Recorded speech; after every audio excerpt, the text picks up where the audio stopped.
L'homme qui court après la fortune et l'homme qui l'attend dans son lit. Qui ne court après la fortune? Je voudrais être en lieu d'où je puisse aisément contempler la foule importune de ceux qui cherchent vainement cette fille du sort de royaume en royaume, fidèles courtisans d'un volage fantôme. Quand ils sont près du bon moment, l'inconstante aussitôt à leur désir échappe. Pauvres gens, je les plains, car on a pour les fous plus de pitié que de courroux. Cet homme, disent-ils, était planteur de choux, et le voilà devenu pape. Ne le valons-nous pas? Vous valez 100 fois mieux. Mais que vous sert votre mérite? La fortune a-t-elle des yeux? Et puis la papauté vaut-elle ce qu'on quitte? Le repos, trésor si précieux, qu'on en faisait jadis le partage des dieux? Rarement la fortune à ses hôtes le laisse.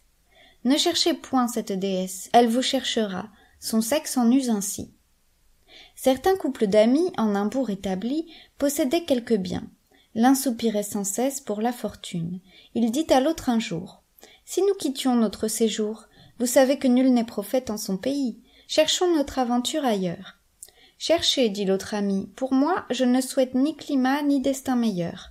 Contentez-vous, suivez votre humeur inquiète. Vous reviendrez bientôt. Je fais vœu cependant de dormir en vous attendant. » L'ambitieux, ou si l'on veut l'avare, s'en va par voie et par chemin. Il arriva le lendemain en un lieu que devait la déesse bizarre fréquenter sur tout autre, et ce lieu c'est la cour. Là donc pour quelque temps il fixe son séjour, se trouvant au coucher, au lever, à ces heures que l'on sait être les meilleures, bref se trouvant à tout et n'arrivant à rien.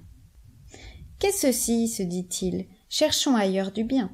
La fortune pourtant habite ses demeures. Je la vois tous les jours entrer chez celui-ci, chez celui-là. D'où vient qu'aussi je ne puis héberger cette capricieuse?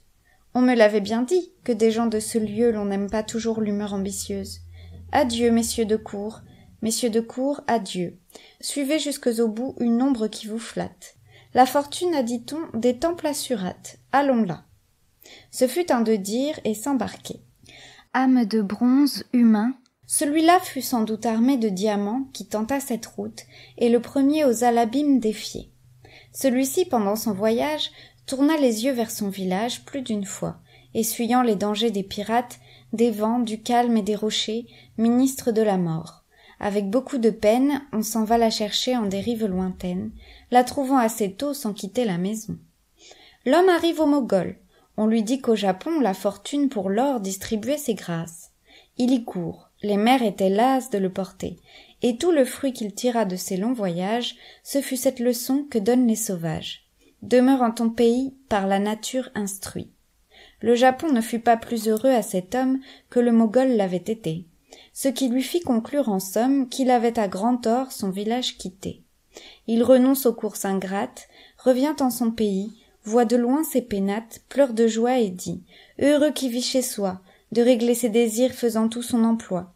Il ne sait que par ouïr dire ce que c'est que la cour, la mer et ton empire, fortune, qui nous fait passer devant les yeux des dignités, des biens que jusqu'au bout du monde on suit, sans que les faits aux promesses répondent.